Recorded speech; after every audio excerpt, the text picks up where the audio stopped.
Hey everybody, Jerrod Sessler here at the grocery store for another gas and groceries update.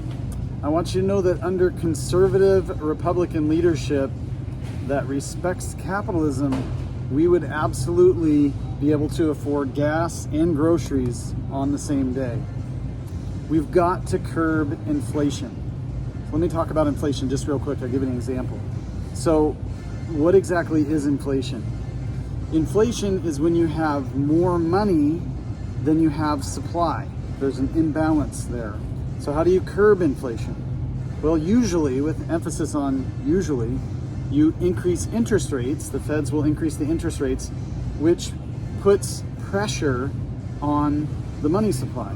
So it makes money more expensive. So loans, credit, buying things, it tends to slow that down. It makes it harder to get money for the average person. And that usually will bring inflation down. It softens demand on the goods and it brings more balance. So you have a softening or a weakening of the money supply that essentially allows the goods to catch up, the supply to catch up, and there tends to be a balance that's created there.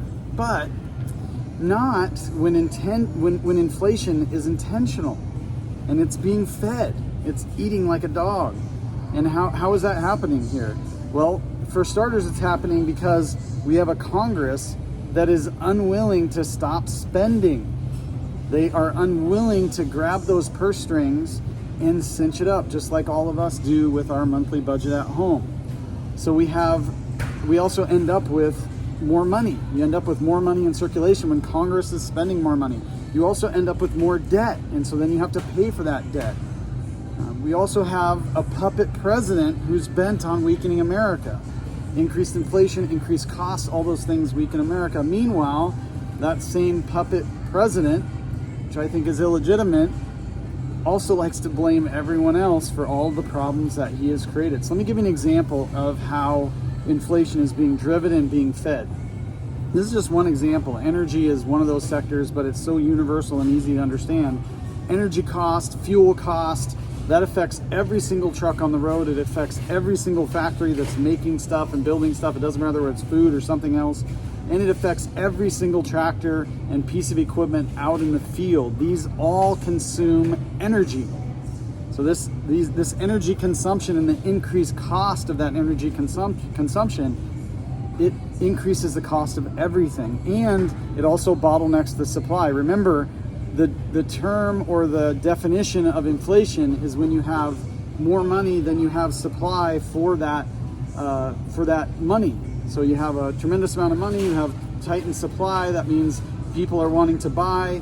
You end up with this imbalance where you've got more demand on the amount of product that you have money for. So you have lots of money to buy a little bit of product, and so the cost of that product go up. If you think about it conversely, if you have not as much money but you have lots of product, then you have the free market capitalistic system where people are going to bring the cost down in order to sell their product. They want to keep it moving. So I want to be encouraging, but the Fed steps to make money harder to get won't lead to the expected result as it normally does, at least anytime soon, because inflation, remember, is being fed like a dog by this administration. So I don't think inflation will subside anytime soon. The Feds also plan to increase rates even more in the coming months. They've already signaled that. The Feds plan to increase, anyway, so as I said, the Feds are going to increase those rates. And I predict that the prices, they will continue to remain high, even though the ease of getting money will continue to be more difficult. So the reality is that hurts the poorest among us the most. So I would suggest this: be prepared to help your neighbors. That's what we do as Americans. The government is not coming to help as much as the demolition party would like to lead you to believe that's the case. The good news is that conservative Republicans will take Congress this winter and will begin to restore America once again. Thank you for voting for me, Jerrod Sessler, this weekend. We are Americans. We can and will stand against all enemies, foreign and domestic. I want to encourage you to stay strong.